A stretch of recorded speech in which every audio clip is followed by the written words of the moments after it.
galera, sejam bem-vindos ao vlog. Hoje eu tô na casa do The Vipers Guy, que é o cara que tem a maior coleção de carros velozes e furiosos do planeta. E hoje a gente vai dar uma olhada nesse GTR aqui, vem comigo.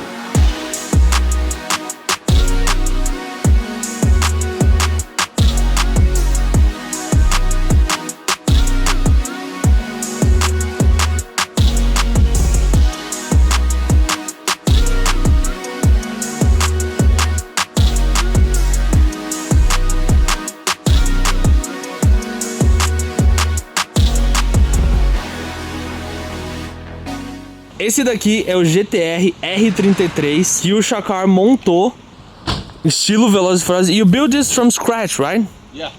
So, ele tem a manha de montar os carros porque ele conhece os nomes das peças, ele sabe exatamente os kits que usam. You know exactly what body kits to use in each car and stuff. You know, you have the context to get the pieces and stuff. What was the hardest part to find on these?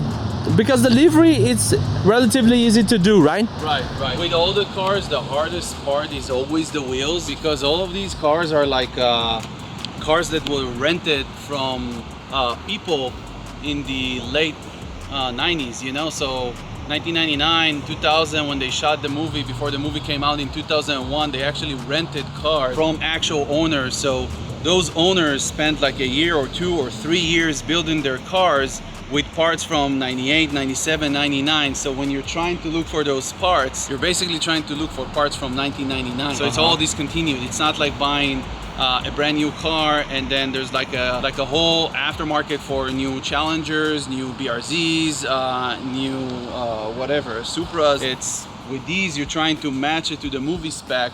It's a little bit different. This specific car, the GTR, I kind of wanted to give it like my own touch.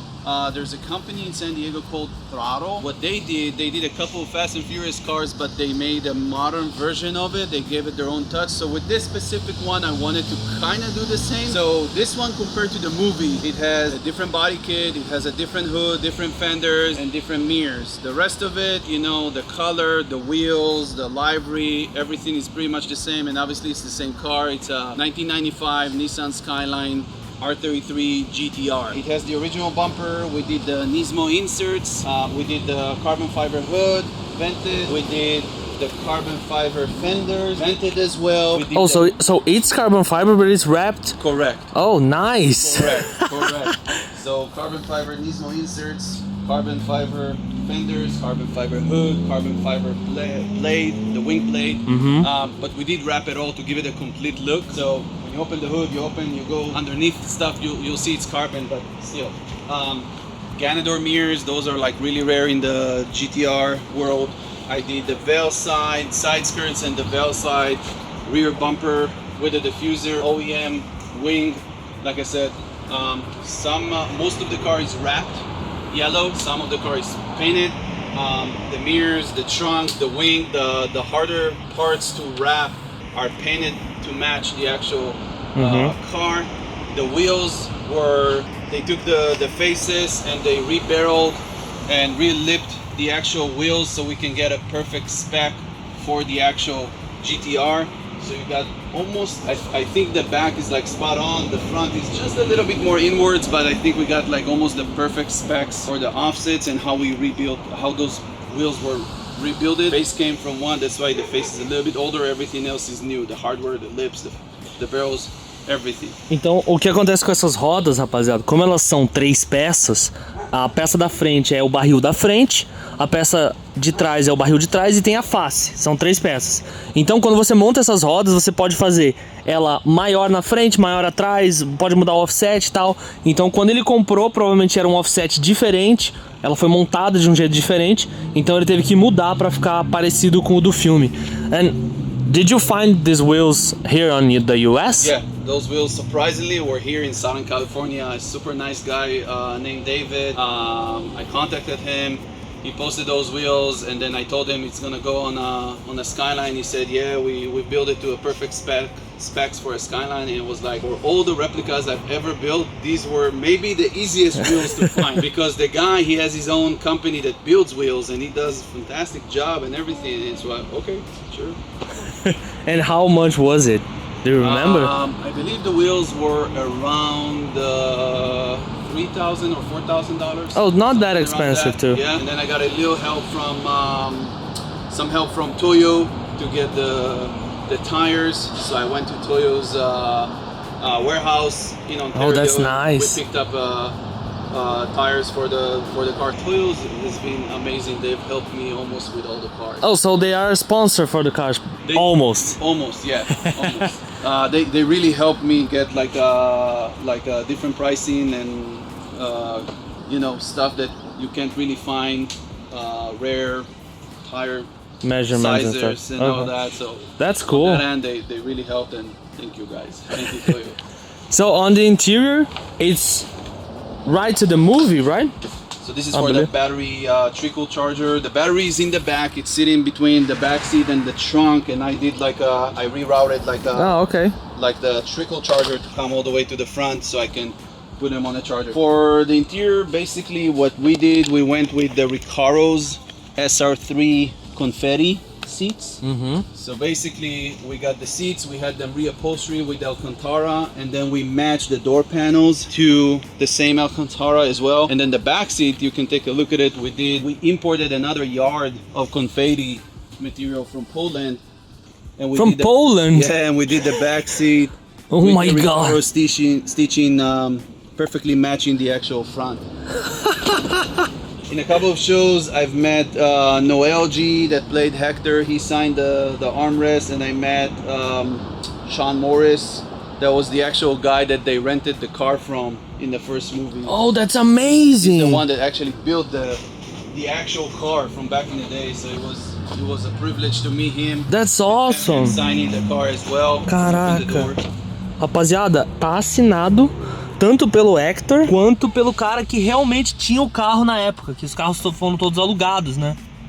Então no filme eles alugaram carros de pessoas normais e colocaram pra usar, e eles usaram pra gravação. Caramba, that's awesome, that's priceless. Yeah, it is. It's just, I always say that with building those cars, the journey of building them is actually more enjoyable for me than actually owning them. Because the journey of building them, meeting Sean Morris, meeting Noel, meeting Chad, meeting Sun King, meeting all those actors, and meeting the people that they rented the cars from, meeting the people that worked on the movie cars, meeting the people that were on set, the stories that they had to tell. For me as like a fan of the franchise, a fan of the actual cars, it's like worth everything.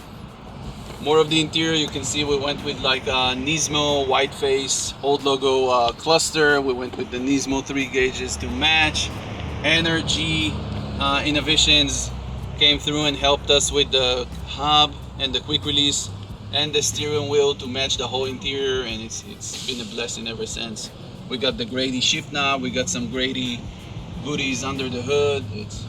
That's awesome. Right. This specific build is not 100% replica. I want to say we can maybe call it more of a tribute car, but we gave it a little bit more of a personal touch. I feel like if this car wasn't a Fast and Furious car, if it was just like a silver car, you know, like standard color, it was like a super clean car with stuff that Skyline people, GTR people really like. And this car actually has a cool story to it. The car was a semi-famous car in Japan. You Google Sharpie GTR.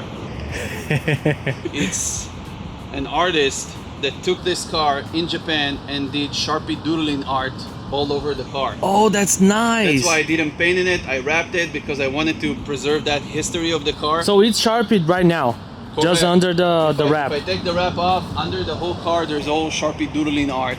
Oh, and you'll that's be able awesome. to see it. I'll share some videos of that as well.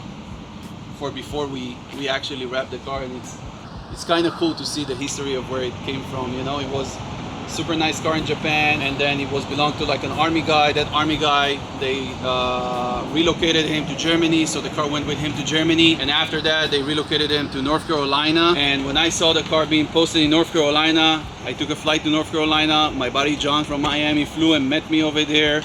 We went there, we bought the car, and we straight up drove it all the way back to Miami before we shipped it to LA. That's nice. That must have been a cool trip. And motor-wise, Motor-wise, it's the stock RB26, twin turbo, Cusco suspension, pretty straightforward.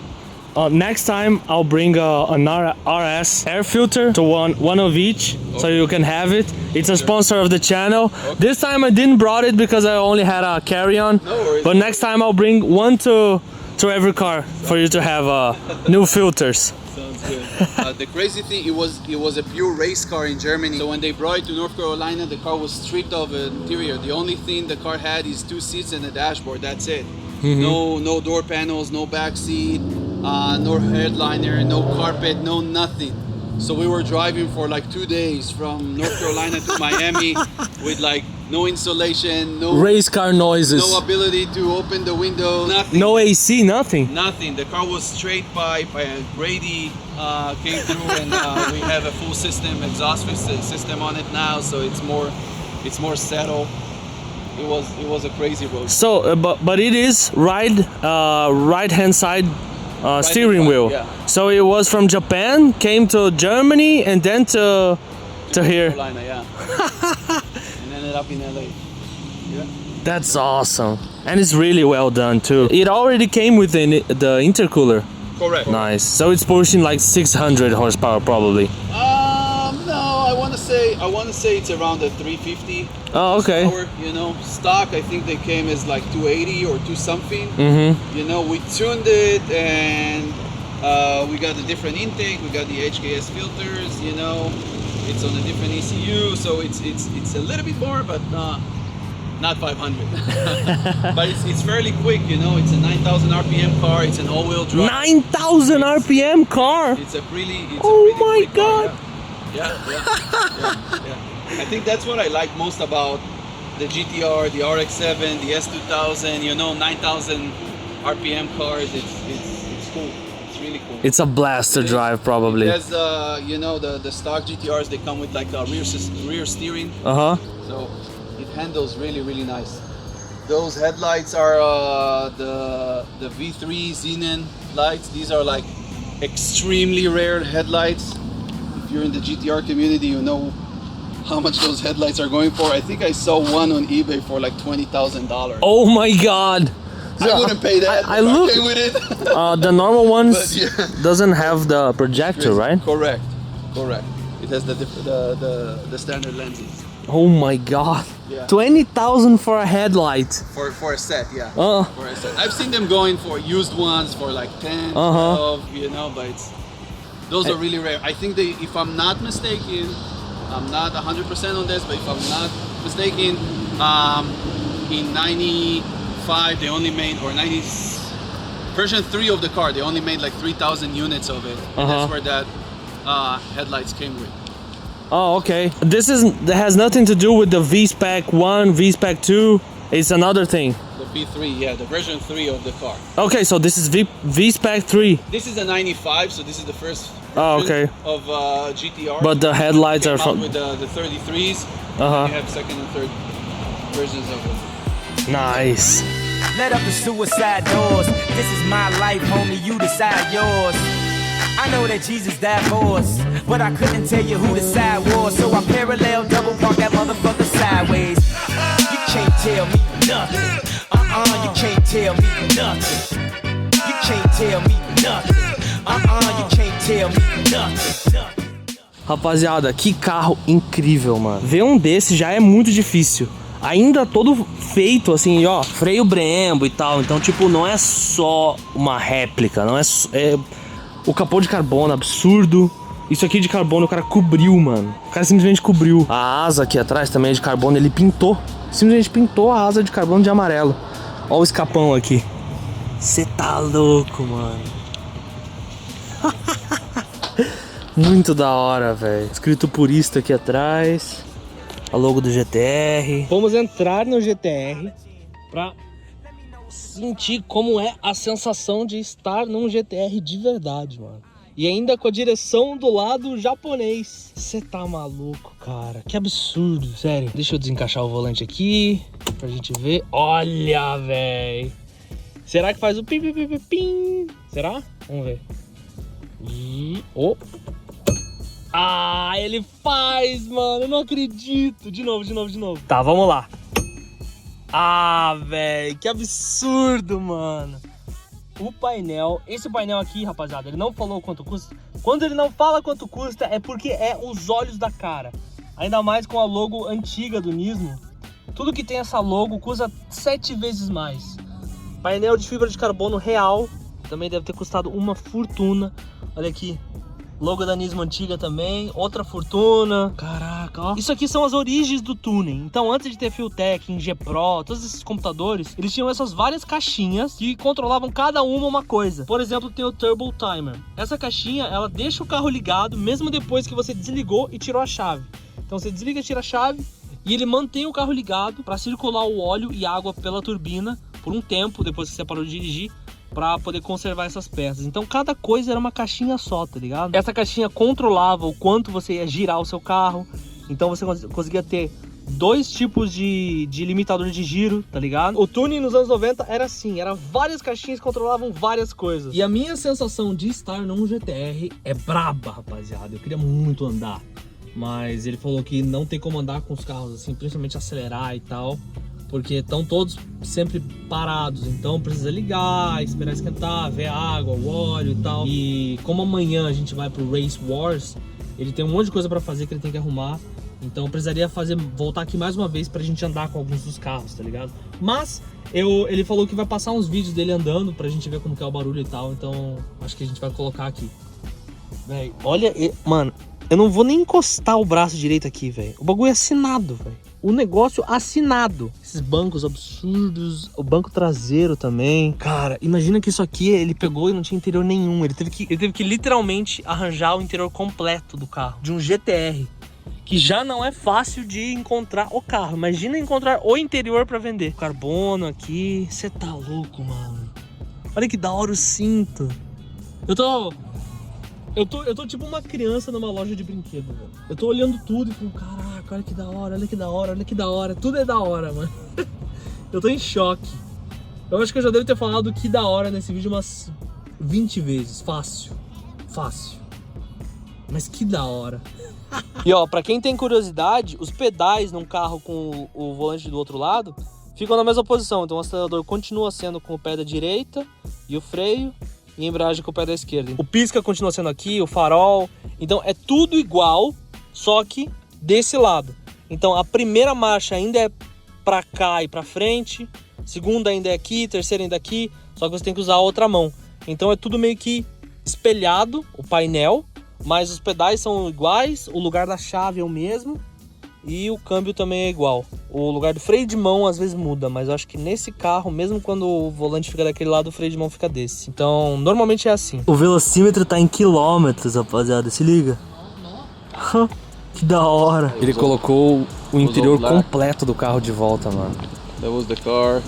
Caramba, que trabalho. Ó, segue ele aqui no Instagram, tá? Que ele sempre posta as coisas do carro. Esse final de semana vai ter Race Wars e eu vou junto com ele. Ele provavelmente vai levar o Jetta e vai levar o RX-7. Ele vai correr lá também. Então fica ligado aqui no canal, se inscreve. Vai ter um vídeo pra cada um desses carros. Então já deixa o like, dá uma olhada no canal pra ver se esses vídeos saíram. E dá uma olhada também nos outros vídeos que eu fiz aqui em Los Angeles, que estão ultra da hora. Tá muito massa. Espero que vocês tenham gostado. E lembre-se, sempre em frente.